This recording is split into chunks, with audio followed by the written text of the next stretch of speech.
whistling breeze on the jagged rocks, round Craven's Nook and Halmere's Knock. It settles here on midday sun, reminding all from where we've come.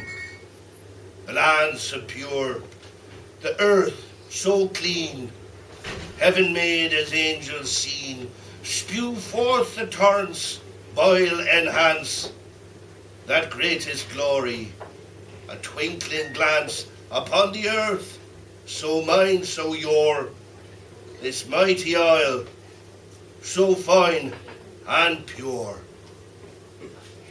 Oh, spellbinding. From my pen into the ages. Oh. Where does it all come from? I didn't nick it. No, I mean, how do you do it? Where do the words come from? Here. This is the place, our home. It's all the inspiration one could ever ask for. Well, you can say that again. What? The whole poem? No, the last thing. Oh. All the inspiration you could ever ask for. That's true enough. We're lucky. We're very lucky. The lucky few. Fewer and fewer, or so it seems. I think we've got time for one more. Want to double check? Ah, you're right. Always best to be careful.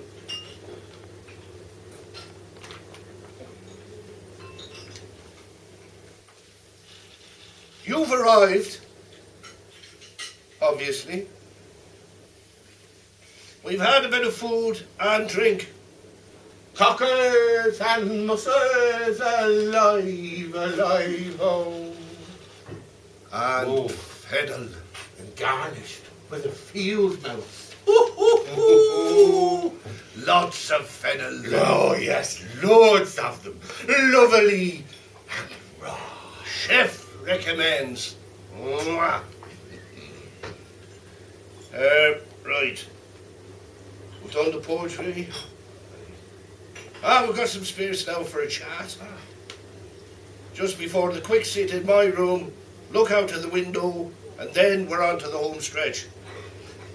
45 minutes of Guess Who, a quick sandwich, then the last half hour of Daniel O'Donnell's Magical Mainland Hootenanny 1996. Haha, the best one! Obviously. The only good thing to come out of that stinking place. Heathens. Spit? Oh, sorry. Good man. Hootenanny, half hour.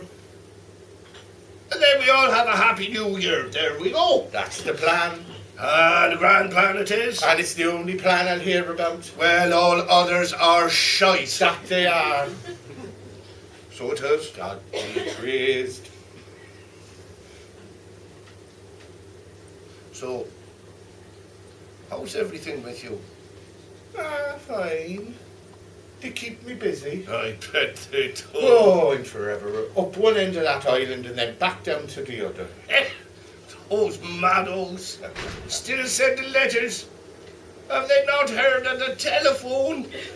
Well, I wouldn't knock it now. It keeps me in work after all. But anyway, since when has your telephone been up and running? Heck, I've no use for it. Blasted thing. Ring, ring, ring. You got me there. You're keeping the house nice anyway. Thank you.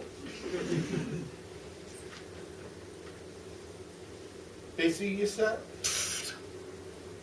Yesterday alone, I had 17 jobs out and about. Clog drain here, new sign needed there. Cut a bit of grass here, busted window there, and light all the candles at night. Old Tommy always gives me a sweet on his last legs. Poor old fella. Can't remember any of his prices. Has to crawl up the step ladder and then he can't get down. We settled on 50 cents. Bloody minefield anyway. What's a minefield? No, well, I didn't mean minefield. I meant, what is it? Where, a bloody thing where you don't have to do a lot of work. A hotel. That's what it's like running this place. Ah, you're a good man. We're both good men.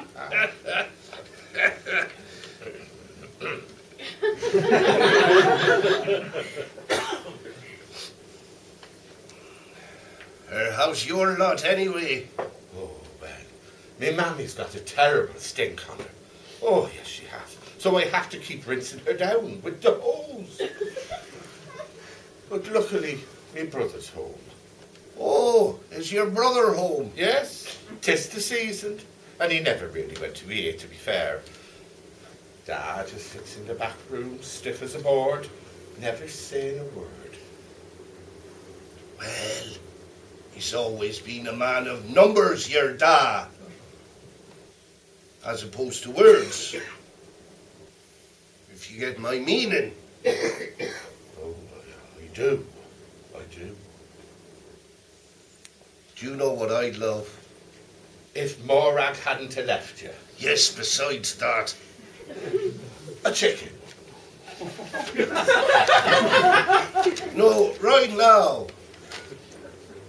Well, you'll have to tell me. I'd love to put our funny hats on. Now then, you. I know. Not till 9:10. Yes, exactly.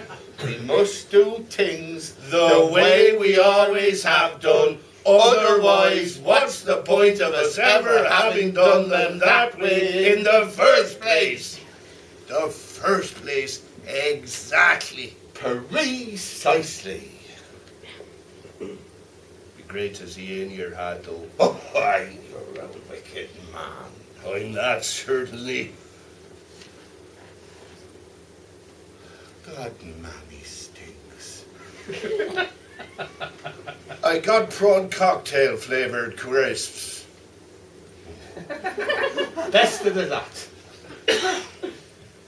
That's the way. Has your mammy said anything lately? Not for a long time now. But my brother's certainly kept things interesting. He sat at the breakfast table last night, as usual, lazy miser. When one of his fingers falls off. Oh dear. Yes, right off, plonk. Onto the wooden floor. I said, Jimbo now, why are you playing games, you devil? And he gives me the evil eyes, as per bloody always. Until I just went, fine. If you don't want to talk, then that's that. And then I slapped his face. He's never been one for answering back after a good slap. Perhaps you want to be getting them to the doctor. Nah, everything's fine. And what doctor? Old Mrs. Shorebell. Oop. Here am I, forgetting like a big daft Egypt. She's been gone for ages. So she has now. God rest her soul. Saints preserve. She was, How'd she go again? well, I was just about to tell you. I thought you yeah. She was out in the pivot grass, testing which leaves were poisonous. Must have had a heart attack. Poor woman. No one will replace her. What about Glynis? Fish market Glynis. Yeah, I suppose you do. Talk to her tomorrow. If she's not dead as well. What's that supposed to mean? Well, if she hasn't died. Two. All right, son. As well. Like old Mrs. Shorebell. I thought you meant something else. God rest her soul. Saints preserve. I love my mammy. I know. I know you do. Now, what did you want to do going and mentioning Morag before? Oh, I'm sorry about that. You know I'm sick about her going off and pissing off to the mainland to work in that Debinson's or whatever it is, with that lanky fecker and his beard and his O-levels and whatever. Yes, I know. I don't want anything more to do with her. And I don't care about her. Or me bloody dog she went off with. And I don't certainly want to hear about her from you, yes? Yes. Sorry? I'm sorry. Saying that, I did write a poem about her this morning. Do you want to hear it? Well, not really, to be honest. It's 14 pages. Ah, well, I think it's best less forgotten then, really, and that awful stuff with her. We were like two cars crashing in the night. I know. Now, don't get all romantic. And it doesn't help you to think of her. She's left you, and that's it. That's it. But it's plainly obvious I don't care about her. So I don't know why you keep going on about the bloody thing. Very fat she was. Aye, that she was.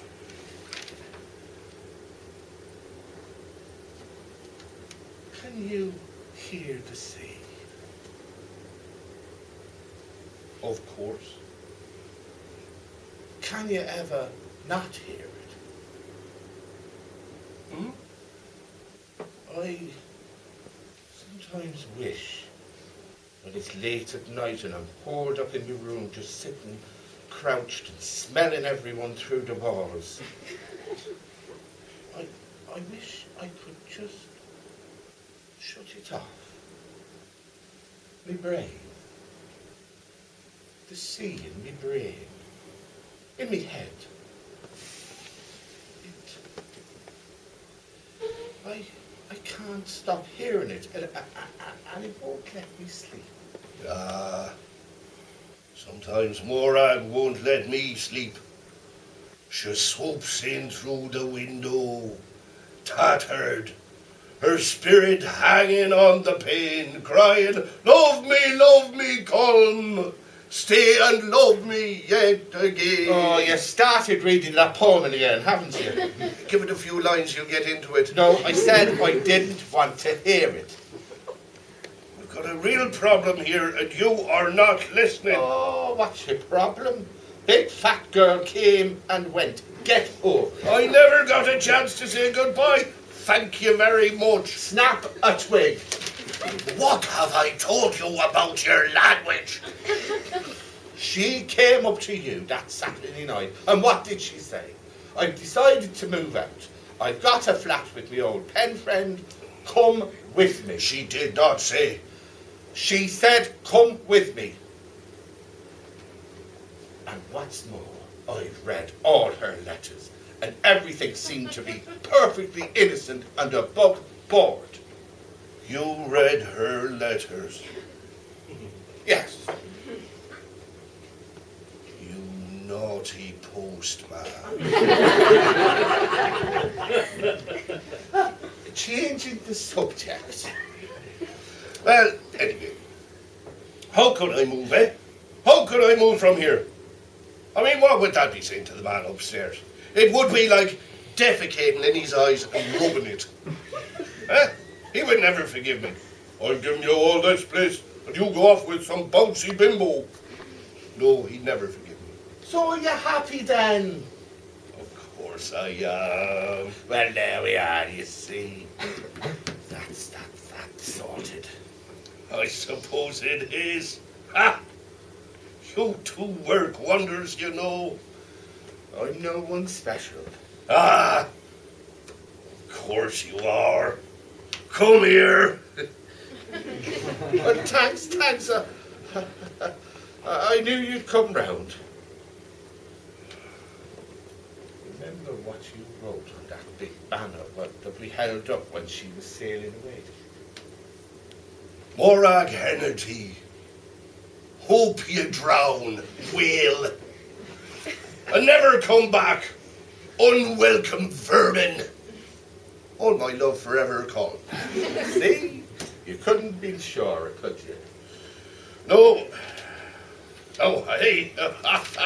Times run long, we haven't even worn the portable up.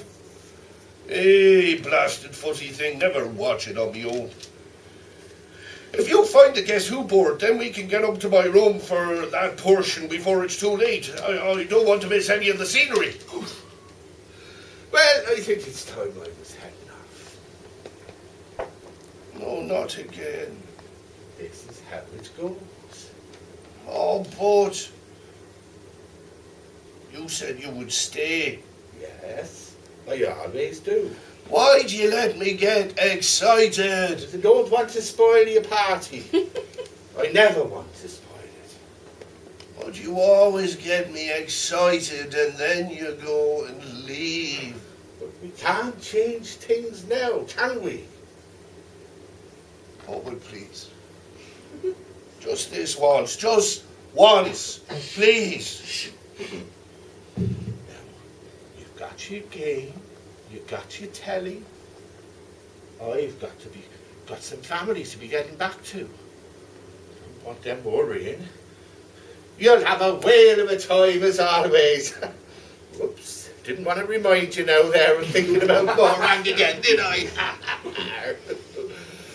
Now, you're well over it now anyway. You take one more step. I'm going.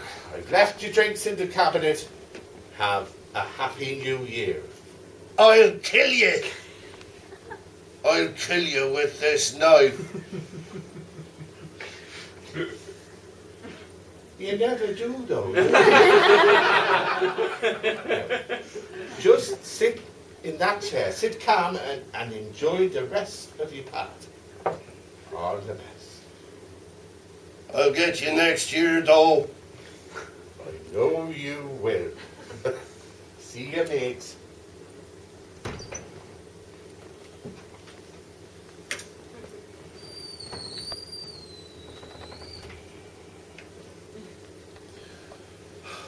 Another year over.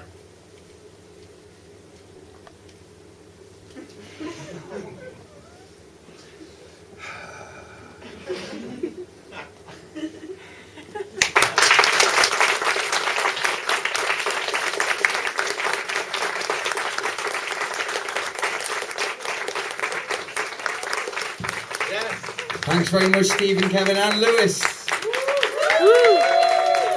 Right, we'll have a shorter period of protracted silence and then we'll get some random people up. I think that is the best way to describe it. Thank you very much. Oh, yeah.